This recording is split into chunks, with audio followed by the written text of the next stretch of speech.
ओम नमः शिवाय।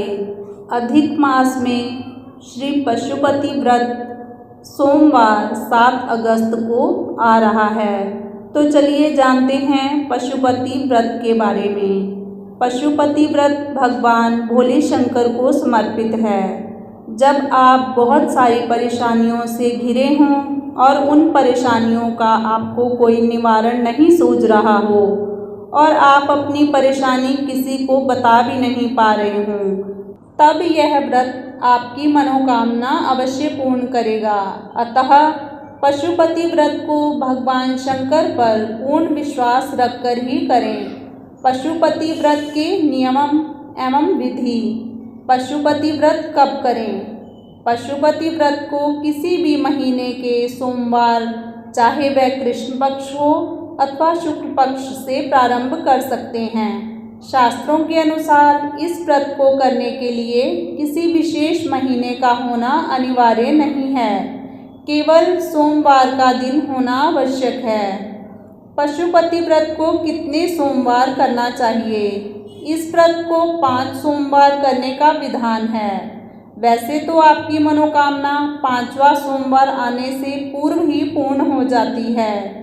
अगर आप फिर से व्रत करने की सोच रहे हैं तो एक सोमवार छोड़कर फिर से व्रत को प्रारंभ कर सकते हैं। पशुपति व्रत करने की विधि। आप पशुपति व्रत जिस सोमवार से करना प्रारंभ कर रहे हैं, उस सोमवार को स्नान करके स्वच्छ वस्त्र धारण कर 5 सोमवार व्रत करने का संकल्प लें। फिर आप अपने आसपास के शिवालय मंदिर में जाएं।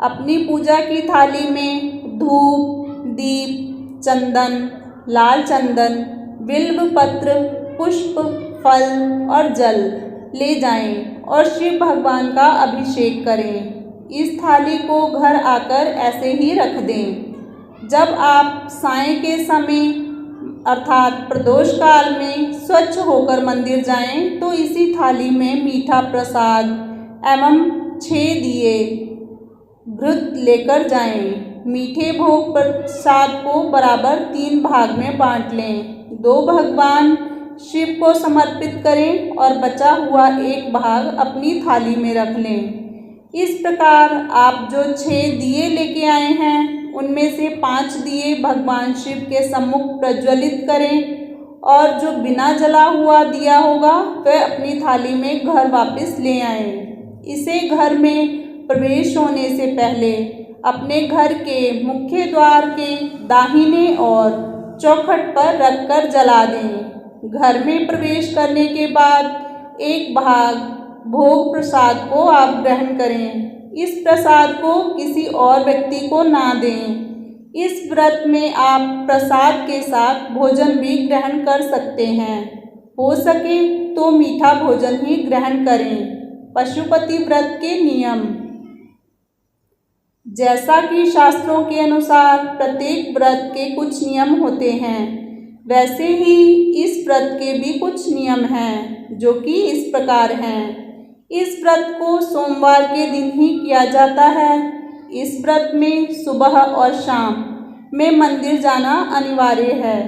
किसी कारण आप व्रत करने में असमर्थ हैं तो उस सोमवार को व्रत नहीं करना चाहिए। आप जिस मंदिर में प्रथम सोमवार को गए हैं, उसी मंदिर में 5 सोमवार जाएं।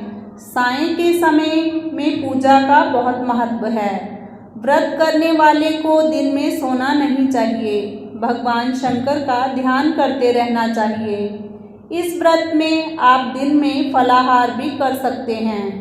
यदि आप दोबारा व्रत रखना चाहते हैं तो 1 सोमवार छोड़कर व्रत प्रारंभ कर सकते हैं।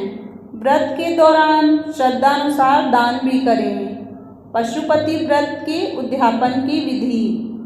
पशुपति व्रत को 4 सोमवार तक दी गई विधि से पूजा अर्चन करें। जब 5वां सोमवार हो, उसको जब आप शाम के समय मंदिर जाएं, तब अपनी पूजा की थाली में भोग प्रसाद दिया के साथ 1 नारियल जिस पर 5-7 बार मौली लपेटी हुई हो, उसे भी लेकर जाएं। इसको भगवान शिव को चढ़ा दें। हो सके तो 108 बिल्व पत्र या 108 पुष्पों से भोलेनाथ का श्रृंगार करें। अपने श्रद्धानुसार दान करें और व्रत का संकल्प करके अपने कीमती समय को व्यर्थ की बातों में ना गंवाएं और इस मंत्र का जाप करते रहें। श्री शिवाय नमस्तुभ्यम। श्री शिवाय नमस्तुभ्यम।